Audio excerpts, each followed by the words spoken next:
اهلا بكم وحلقة جديدة من برنامج مصر بتتغير. النهاردة حلقة خاصة جدا، انجاز كبير تحقق بالفعل لمدينة الاسكندرية بفوز مشروع تحت عنوان نظام الرصد والتنبؤ والانذار المبكر بالفيضانات ضد كوارث تغير المناخ بالاسكندرية، والذي تقدم به دكتور ايمن الجمل مدير معهد بحوث الشواطئ بمدينة الاسكندرية. فاز المشروع بالجائزة الأولى ضمن المشروعات المتوسطة على مستوى جمهورية مصر العربية، والحقيقة المشروع ده ضمن المبادرة الوطنية للمشروعات الخضراء الذكية، والحقيقة كمان تم اختياره هذا المشروع كسفير لمدينة الإسكندرية في مؤتمر التغيرات المناخية كوب 27 ضمن 18 مشروع تم تقديمهم على مستوى جمهورية مصر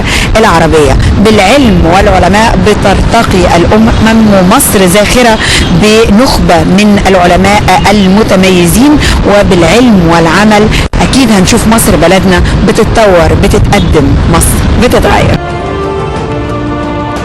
المبادرة الوطنية للمشروعات القومية الخضراء الذكية هي إحدى المبادرات الهامة التي تم تنفيذها في إطار الجهود التي بذلت لتحقيق التنمية المستدامة في سياق تنفيذ رؤية مصر 2030 من خلال الحفاظ على البيئة لتحسين نوعية الحياة ومراعاة حقوق الأجيال القادمة وتنفيذ الاستراتيجية الوطنية لتغير المناخ.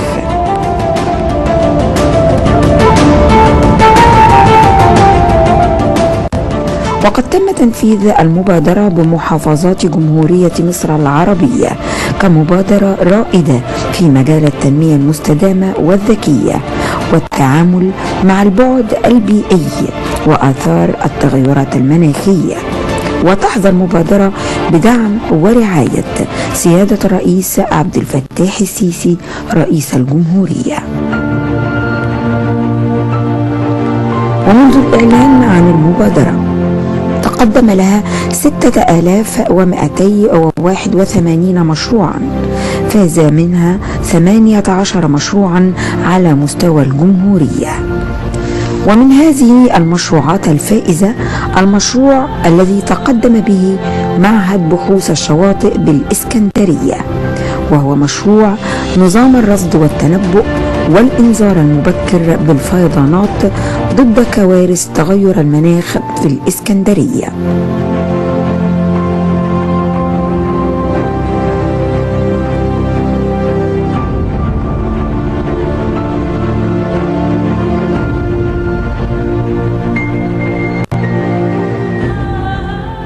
مشاهدينا، مصر شهدت شهر نوفمبر الماضي حدث دولي وعالمي بمدينة السلام مدينة شرم الشيخ، وهو مؤتمر التغيرات المناخية كوب 27. حين مدينة الإسكندرية كان لها بصمة كبيرة في هذا المؤتمر الهام، وهو فوز مشروع خاص بدكتور أيمن الجمل مدير معهد بحوث الشواطئ بمدينة الإسكندرية، مشروع تحت عنوان نظام الرصد والتنبؤ والإنذار المبكر للفيضانات ضد كوارث تغير المناخ بمدينة الإسكندرية. حقيقة المشروع ده فاز بالجائزة الأولى ضمن المشروعات المتوسطة على مستوى جمهورية مصر العربية، وكان أيضا هذا المشروع سفير لمدينة الإسكندرية في كوب 27.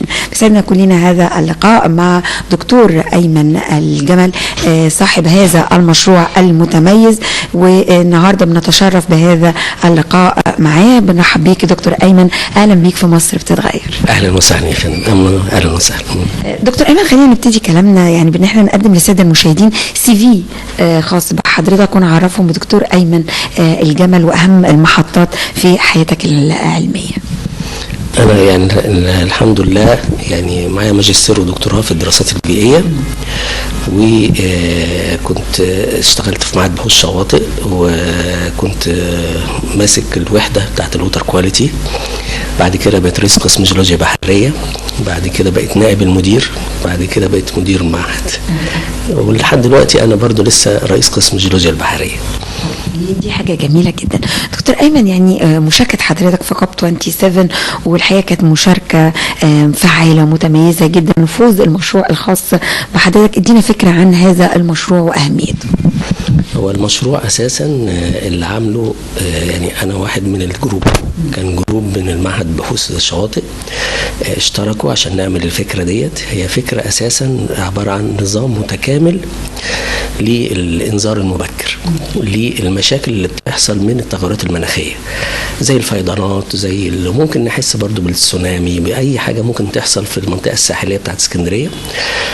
فاحنا المفروض بندرس الكلام ده. الهدف منها طبعا ان احنا بنعمل رصد وتنبؤ ونشوف النظام متكامل اللي هو الانذار المبكر.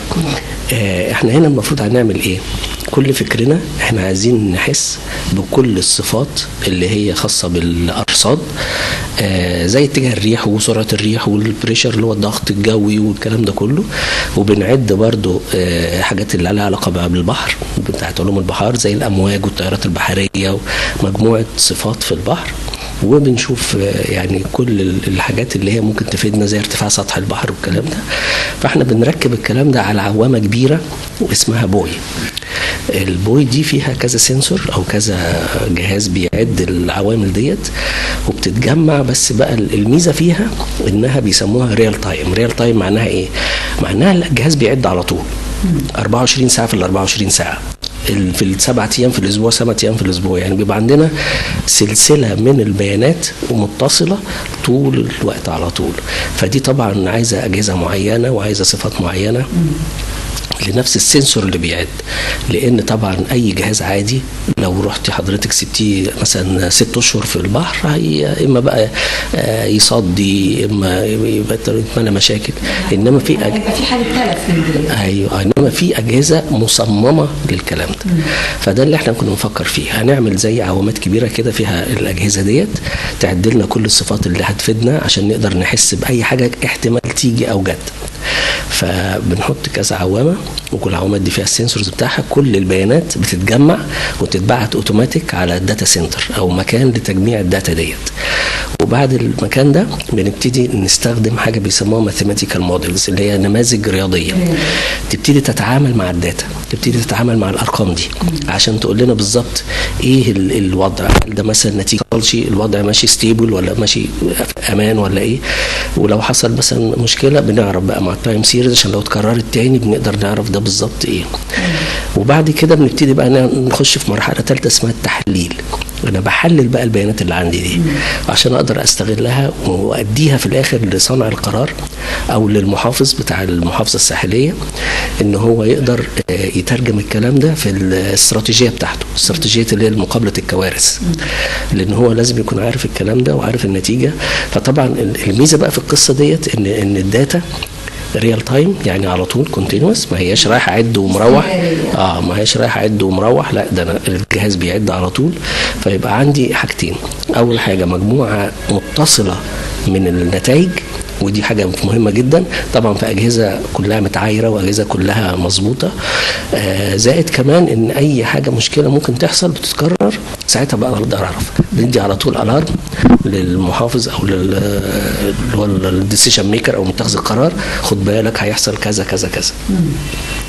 احنا للاسف ما عندناش في اسكندريه القصه دي، فاحنا كنا عايزين نعمل القصه دي في اسكندريه. ونفس النظام المتكامل ده ممكن ينفع في اي محافظه ساحليه. سواء كان انا كنت هسال حضرتك هل يعني فعلا انا كنت يعني كان ده السؤال اللي عايزه اقوله لحضرتك، هل هيبقى قاصر على مدينه اسكندريه؟ فحضرتك بتقولي لا ده كل المحافظات الساحليه، ده شيء رائع. كل المحافظات الساحليه ممكن تعمل نفس النظام، سواء المحافظات الساحليه دي جوه مصر او بره مصر، بحيث ممكن يستخدموا نفس السيستم ونفس النظام اللي احنا بنقول عليه ده. فدي يعني اتمنى ان هو يتنفذ، يعني اتمنى ان شاء الله يتنفذ طبعا. يعني مشروع متميز زي ده هيفيد كل المحافظات الساحليه.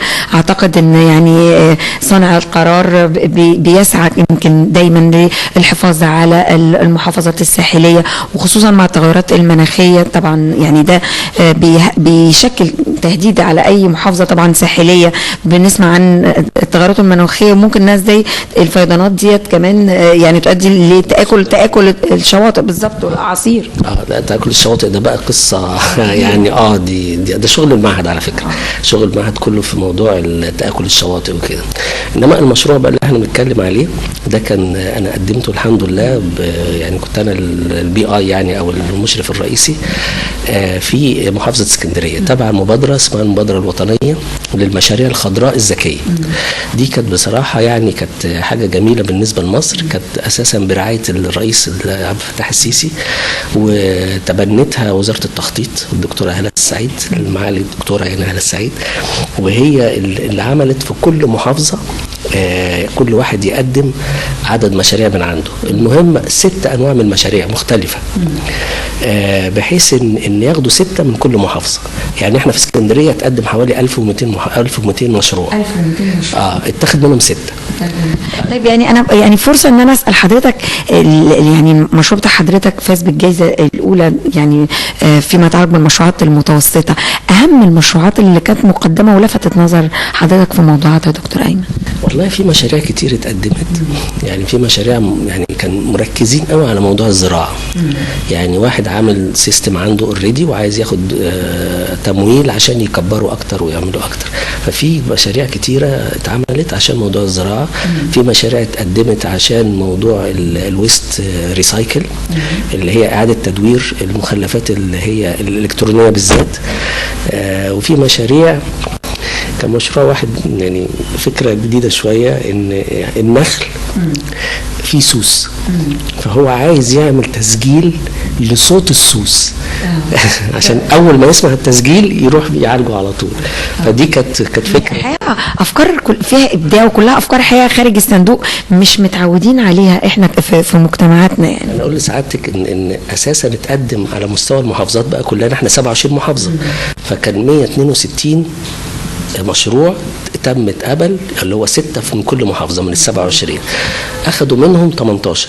فكان انا حظي الحمد لله ان كنت الاول على المشاريع المتوسطه على مستوى مصر كلها. مستوى 18 مشروع اللي تم تقديمه. فدول طبعا قالوا لنا بقى يعني دعونا ان احنا نحضر في الكوب 27، ان احنا نمثل مصر في المشاريع دي ونعرضها للناس يعني. يعني قبل بقى ما اسال حضرتك عن الجوائز والتكريمات طبعا خلال كوب 27، عايزه اسال حضرتك عن طبعا حضرتك مدير معهد بحوث الشواطئ، اهم الانشطه اللي بتميز المعهد؟ هو المعهد اساسا اتبنى في السبعينات او تم انشاؤه. يعني كان الهدف الاساسي فيه مشكله النحر والترسيب. لما انت عارفه حضرتك كان اساسا بيجي مع الفيضان مجموعه رسوبيات زي رمله يعني، وتكون ارض، وتفضل تكون ارض. فضلت على القصه ديت قعدنا كسبنا ارض كتيره جدا لحد سنه 1900. من بعد 1900 ابتدوا يعملوا بقى تحكم في نهر النيل نفسه، يعملوا بقى ايه قناطر، يعملوا السد اسوان. ابتدى بقى القصه ان البحر في العاده بيعمل نهر ويجي يرسب تاني، يعمل نهر ويجي يرسب تاني. ففي الحاله بتاعتنا كان في ترسيب. ابتدى بقى قصه نهر ومفيش ترسيب يعوض، ان الفيضان ابتدى يتاثر لحد ما وصلنا في الاخر لحد السد العالي. فكل الرسوبيات تقريبا شبه قليل جدا جدا لما بتوصل تعوض. فابتدى النهر ياكل في ارض الرشيد. وفي طبعا كونسبت او فكره معروفه بالنسبه لنا ان لنا الارض اللي هاخدها من البحر هيرجع ياخدها تاني. فالبحر ذكي يعني برضه بيفكر. ففعلا هو ده اللي حصل، ابتدى ياكل في الارض لحد ما عملوا اللي هو السي وول ده، اللي هو الحائط الحجري شرق وغرب بوغاز الرشيد. اللي حصل ان هم عملوه في الارض، ابتدى البحر ياكل في الارض لحد ما وصل للحاجز ده. وطبعا هل وقف النهر؟ لا، ما وقفش، ده ابتدى ياكل تحت كمان الارض، وابتدى ياكل يمين وشمال الحواجز دي. فهي الفكره ان لازم يعني ده شغل اساسا شغل المعهد. احنا بنعمل بقى ايه عشان احمي موضوع النهر ده؟ لازم اعمل حمايه. الحمايه بتاعتي دي ممكن تكون حمايه صلبه او حمايه لينه. حمايه صلبه زي الحاجات اللي هي اللي فيها احجار وحاجات كده، ممكن تكون انواع كتيره جدا بقى. ممكن انواع موازيه لخط الشط، ممكن انواع عموديه على خط الشط، ممكن انواع تحت سطح البحر، ممكن اعلى من سطح البحر. انواع كتيره قوي كل دي. بس وفي انواع تانية بقى اللي هي ايه، لينه اللي بيقولوا عليها، زي ان انا ممكن اجيب رمله بدل اللي اتاخدت، صحيح. ممكن اجيب نباتات، ممكن اجيب فلوتنج اوبجكتس زي عوامات وحاجات كده. كل الحاجات دي حاجات حاجات تعويضيه. المهم الفكره الاساسيه ان انا اكسر او اقلل طاقه الموجه قبل ما توصل، لان الموج هو الاساس اللي بياكل في الارض. فده شغل المعهد. احنا عندنا بقى افكار كتيره جديده، يعني انا عامل براءه اختراع على حاجه تدمج او تدمج الاثنين مع بعض، الهارد ستراكشر والسوفت ستراكشر اللي هم الصلب والمرن مع بعض. وقدمتها كبراءه اختراع بحيث وجربناها عندنا زي حمام سباحه طويل كده، ده اسمه الفلوم. ده في زي بدال بيكون امواج، فانا جربتها هناك طلع ان بتقلل طاقه الموجه اكتر من 80%، وده رقم طبعا هايل يعني. فده يعني ده مثلا من ضمن الامثله. وفي الزملاء طبعا معانا بيعملوا اشكال جديده وافكار جديده. يعني مثلا في فكره كنت برضو فكرت فيها بس ما عملتش بقى براءه اختراع، في واحد زميلنا هو اللي عمل ماجستير بيها. عارفه حضرتك في كائن حي كده عايش في البحر اسمه الكارديوم. الكارديوم ده بايبالفيا، عارفه زي ام الخلول كده، بس هو كبير شويه. انا فكرت في حاجه، طب ليه الكارديوم ده فيه خطوط زي صوابعي كده، كل خط طوله غير التاني. انا كنت بدرس من ضمن الحاجات اللي بدرسها ان في حاجه اسمها الامواج المتشابهه بيقووا بعض. نفس فكره شعاع الليزر. شعاع الليزر دي فكرته ان بقوي موجه مع موجه مع موجه كلهم مع بعض، فبيقووا بعض وبيعملوا التاثير اللي حضرتك عايزاه. انما لو موجه سبقت موجه بيلاشوا بعض، بيكسروا بعض. فسبحان الله ربنا عمل الكائن ده ان الامواج بتيجي بتختلف، فبالتالي بيكسروا بعض. فانا قلت طب ليه لا ما استخدمش دي لحمايه الشواطئ. وفعلا عملنا نماذج، عملناها بقى بالسمنتو كبيره كده، وعملنا كذا شكل منها وجربناها، طلع هايل، نتيجه هايله. والاخ اللي معانا اخذ بيها ماجستير. نعم كتب في الشكر انها فكرتي، بس يكملوا هم مفيش مشكله يعني. يعني كلها الحقيقه افكار بسيطه ومش مكلفه ومثمره. المهم ان احنا بس بنحاول نحمي الارض. ليه؟ لان الارض دي ارض مصر، وارض دي ممكن تكون مثلا بيت، ممكن تكون ارض زراعيه، ممكن تكون مصانع. المشكله الاكبر انها ارض مصر، لازم نحافظ عليها بقى على قد ما نقدر. دكتور ايمن، يعني محطتين مهمين جدا يعني حابه ان انا اقف عندهم بالنسبه لحضرتك. المحطه الاولانيه تكريم دكتور مصطفى مدبولي لحضرتك، كلمنا عن التكريم. والله يعني كان المجموعة اللي هي أخذت من كل محافظة، فكان مختارين مشروع منهم بس هو يبقى سفير المحافظة دي. فأنا كان المشروع اللي أنا كنت بقدمه كان هو الحمد لله طلع سفير اسكندرية. وبعد كده جاء عملوا 18 مشروع اللي هو يعني كل مشروع من الستة، الأول الثاني الثالث. فالثلاثة دولت قالوا إن سعادة طبعا رئيس الوزراء هيكرمنا، فروحنا في يوم التكريم. والحمد لله يعني ادونا زي ما حضرتك شايفه الدروع الجميله اللي احنا شايفينها. فكرمونا على الاثنين، على ان احنا سفير اسكندريه، وكرمونا على ان احنا اخذنا الاول على مستوى مصر كلها في المشروع في مشروع المتوسط، المشروعات المتوسطه. فادونا حتى الدرع ده كان يعني مشكورا يعني نيابه عن الرئيس السيسي، فهو الاستاذ الدكتور يعني مدبولي، فهو الحمد لله اداها لنا، وكانت يوم جميل بصراحه يعني. احساسك ايه يا دكتور؟ يعني احساسك ايه بقى وانت بيتم تكريمك من قبل الدوله ودكتور مصطفى مدبولي رئيس مجلس الوزراء يعني بيسلم حضرتك الدرع؟ والله طبعا بفخر جميل يعني ان اخيرا او يعني الواحد بيبذل مجهود وبيتعب، بس حد بيشوفه، حد بيحس بيه، حد يبقى قلبه فعلا على مصر زينا، ان احنا عايزين نحمي مصر بالنظام اللي احنا عايزين نعمله ده، لانها طبعا حاجه مفيده للبلد ومفيده عموما للعالم كله كمان. يعني لو ينفذوا نفس النظام المتكامل ده ممكن جدا كل الشواطئ يعني تتحرك ان شاء الله. المحطة الثانية مشاركة حضرتك في كوب 27 يعني مؤتمر التغيرات المناخية، ويمكن أنظار العالم كله كانت متجهة لمصر شهر نوفمبر الماضي عشان هذا المؤتمر اللي حظى الحقيقة بحضور دولي وعالمي على مستوى كبير وموسع. والله مجرد الواحد يحضر في حاجه دوليه زي كده في وسط كوكبه من المجموعه سواء كانت سياسيه او علميه، ده حاجه طبعا هايله يعني، دي حاجه هايله. فانا بشكر حتى وزاره التخطيط انها ادت لنا الفرصه دي يعني. انما كمان في نقطه مهمه جدا، انا رحت شرم الشيخ قبل كده.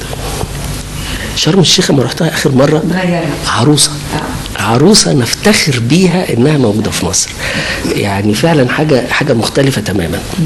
مدينه خضراء بقى، مدينه صديقه للبيئه، نموذج يعني العالم كله بص لشرم الشيخ على انها نموذج يحتذى يعني. اعتقد ان محتاجين ان احنا نشوف بقى مدن كتير قوي على مستوى الجمهوريه بنفس مواصفات شرم الشيخ. والله يا ريت يا ريت، يعني كان في ما شاء الله اهتمام عالي من جميع الجوانب. يعني الشوارع نظيفه جدا، حتى يعني عايز اقول لك حتى العربيات المرور نظيفه جدا، كله نظيف تمام، حاجه الواحد يفتخر بيها. طبعا مفيش زحمه، الهواء نفسه نظيف، الدنيا كلها جميله يعني. يعني الواحد كان فخور بصراحه انه في مكان زي كده. زائد بقى طبعا هم ادونا فرصه ان احنا نلقي محاضرات بالمشاريع اللي احنا مقدمينها. مشروعنا طبعا عملناه كذا مره قصاد مجموعه كبيره، كان من مجموعه بقى دوليه، ناس من البنك الدولي، فسمعوا احنا بنعمل ايه، سمعوا ان احنا بنفكر. والظريف ان انا سمعت ان اتقدم على مستوى مصر كلها اكتر من 6200 مشروع.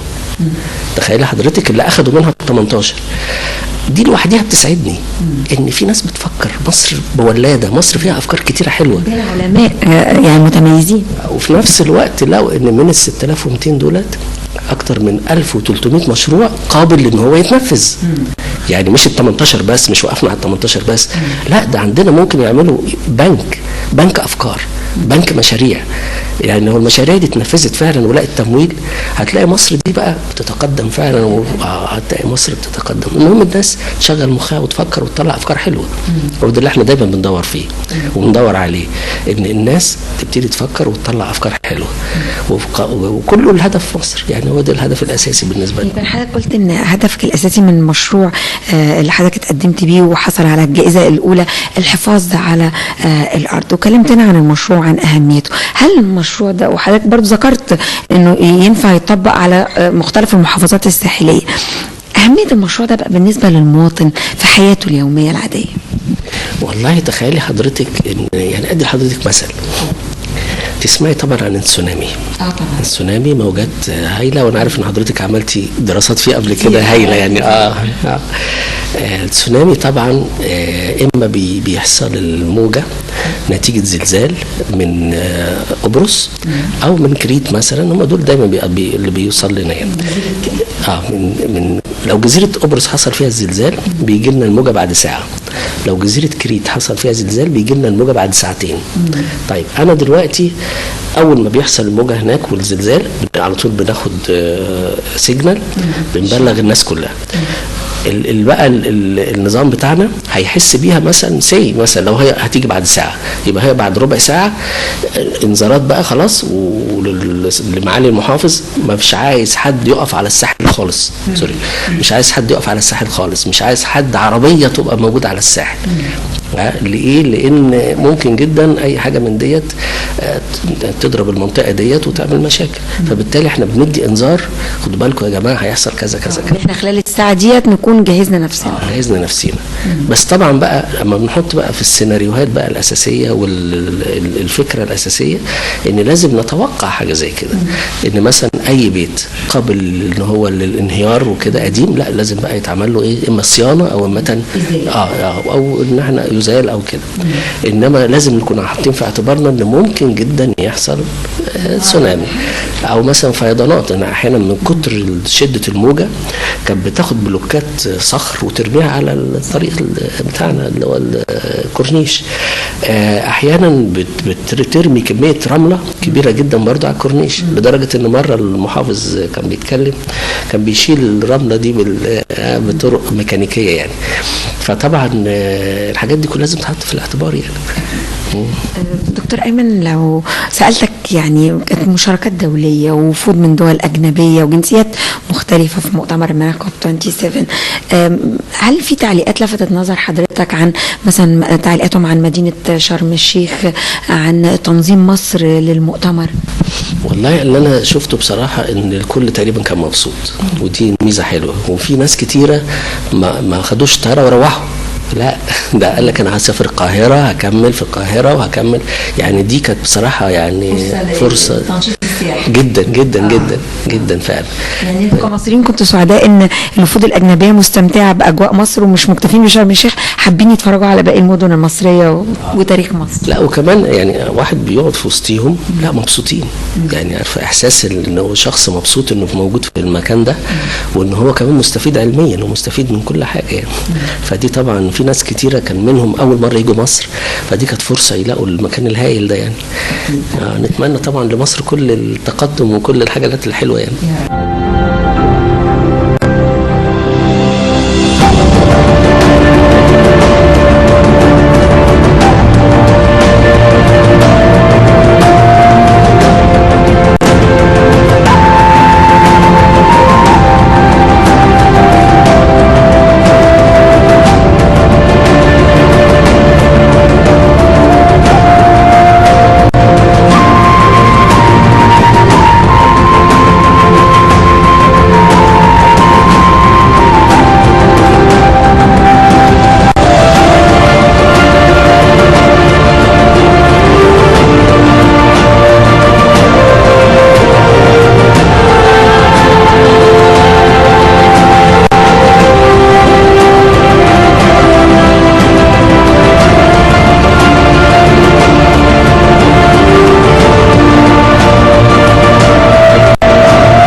برنامجنا اسمه مصر بتتغير، ازاي حضرتك شايف مصر بتتغير في السنين الأخيرة؟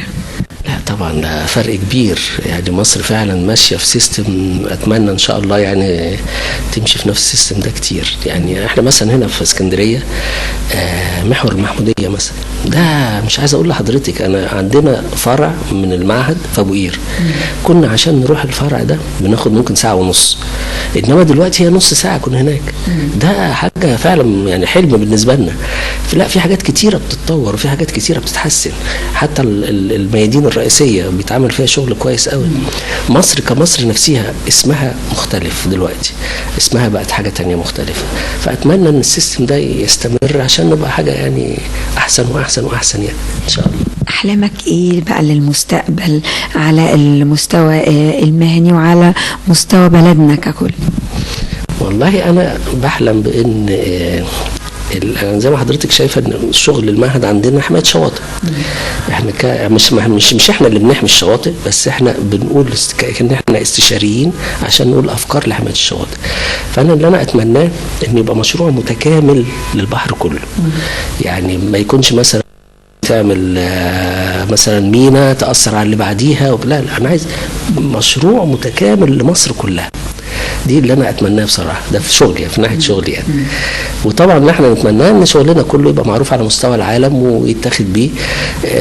حكايه زمان دي اللي هي الدراسه بتتركن على الرف والكلام ده، لا احنا طبعا بنحاول بقى نشترك في مؤتمرات دوليه، بنحاول نبعت في مجلات عالميه.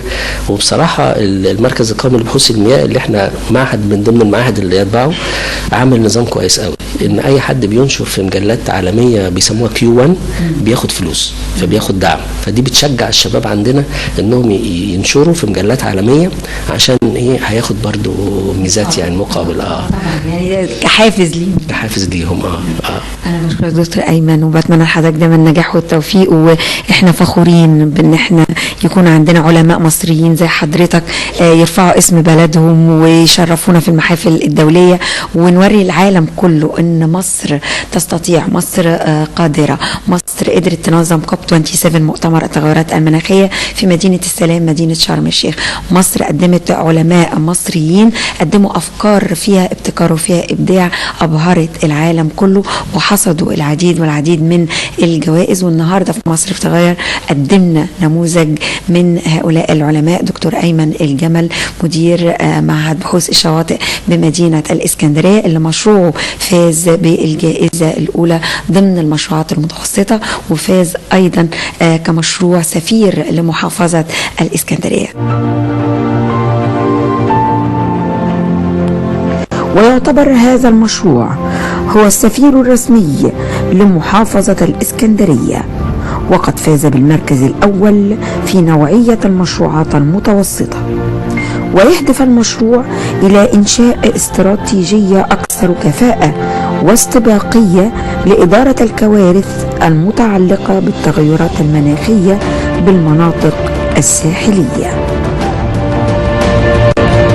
وقد تم تكريم دكتور أيمن عبد المنعم الجمل مدير معهد بحوث الشواطئ بالإسكندرية في مؤتمر المناخ كوب 27. وقبل ذلك تم تكريمه من قبل معالي رئيس الوزراء الدكتور مصطفى مدبولي، وذلك في الجلسة الافتتاحية لمؤتمر المبادرة الوطنية للمشروعات الخضراء الذكية.